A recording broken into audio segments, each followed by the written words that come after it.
We are here with Robert Konrat, who is group leader at Max Perutz Lab in Vienna. Thanks, Robert, for taking the time to be with us today.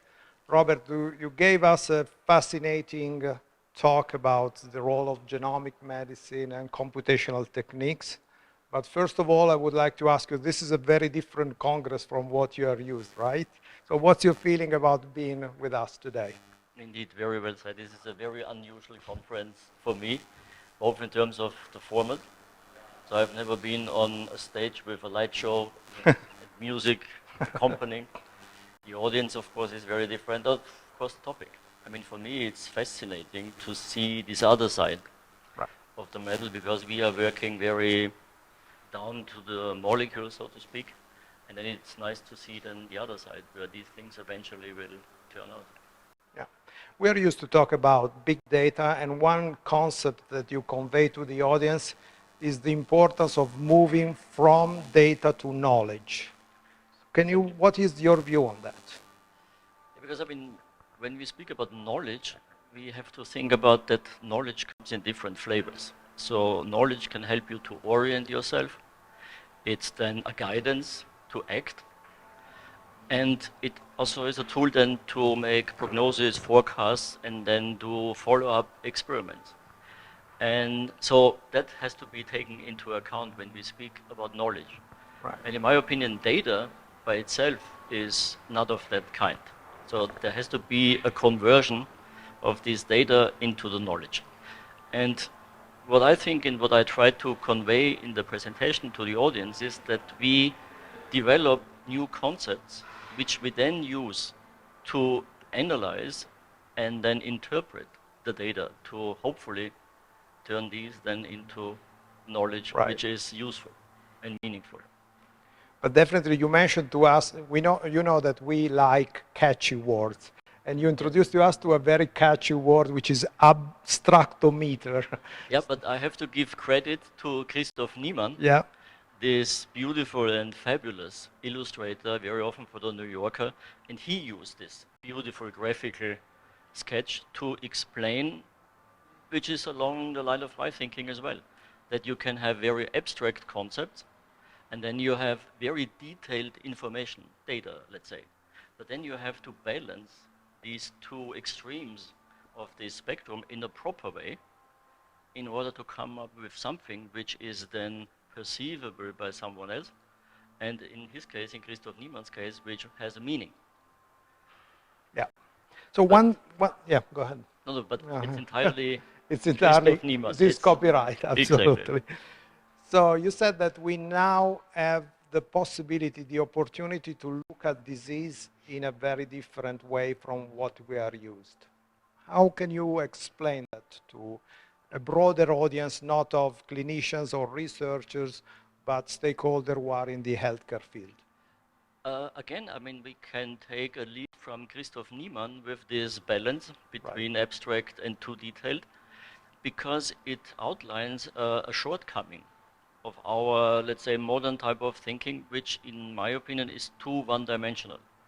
So we think too one-dimensional in a way when it comes to diseases that there is, let's say, one reason for the disease. So a mono-causative relationship between disease and the reason for the disease. And then the remedy is then again a one-dimensional approach that we go for this one drug which hits the source of the disease. In reality, of course, it's way more complex. So you not have one relevant target for a disease, but a multitude of targets, a distribution of targets. And the problem and the challenge still is, that's not yet settled, how to go about these distribution, this ensemble character of diseases. And this is what we in the group try to target. And as one example, which I showed today, is when you use these tools we have been developing over the years to analyze the relationship between existing drugs and diseases for which they were originally designed for, then you find very interesting properties. As I outlined, then diseases show similarities and cluster in a very unique way, which is at first glance unexpected. But if you then look more carefully and dig deeper into the molecular structures of the drugs and the phenotype of these diseases, the tissues where they appear, then it's not so surprising. Right. And then, as I showed, it goes back basically how the origin of the tissues and the organs is from the embryo. Yeah, which leads us to the concept of drug repurposing, something which is very much, something that pharma companies are looking at. To me, drug purposing has always been something like magical or random kind of thing. But from what you say, it seems that we are now at a stage in which we can have a really systematic search for drug repurposing. Is that where we are now? Exactly, and actually drug repurposing has been ongoing since many Right. times, and I don't recall who said this the first time. The starting point of a new drug, a good starting point of a new drug is an old drug. Yeah. Because of the the old safety drug, and so on. pharmacology, toxicology, Exactly. and so on. I think the fundamental difference between the different drug repurposing initiatives is basically what is the basis to establish a similarity between two drugs so that they can act in a similar way. So you can go just for the similarity of the molecular structures of the drugs, that would be a way, or you try to assess whether the target of drug 1 is an appropriate target for drug 2. And what we are doing, we use this interconnectedness of the biology as a basis. So that means in our case, we go for the pathway, this biochemical pathway ensemble, whether this is matched by a drug analog or not. So we go beyond this single target rationale to a more multi-target, a more, let's say, network type of.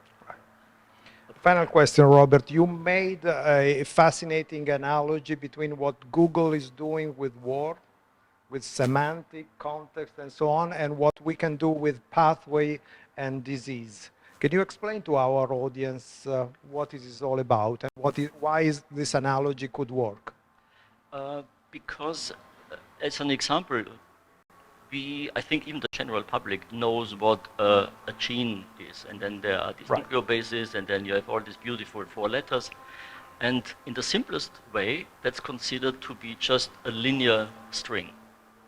And if you replace one by another, then one might think that that doesn't make a big difference. Right. So like in a sentence, or in contrast, in a sentence, when you change a single letter, that can totally change the meaning of the sentence. Because it's not a linear string, but in language there is a grammar. So we have syntax, we have semantics, and that is the basis for something which we then perceive as meaning. Right. And this is then the same thing in biology, because I mean these sequences, these proteins, they have not just information, but it's a meaning. And that can be then analyzed in a proper way. And this is the basis for our analogy to the Google way of analyzing text. Because the nice finding they showed very nicely is that you can extract the underlying grammar from a massive amount of data. But you go there with the concept that there is a concept or a thing like a word or a sentence. So you have to bring in something, and then you can exploit the richness of this data content. This analogy we are now trying to exploit for biology and biomedicine. Okay. So, Robert, thank you very much for being with us today. My pleasure. It was really fascinating, and we'll leave you go back to your usual congress. Maybe next year you will be Still here enjoying. again. I hear already the music. Okay. Thank Thank you. you.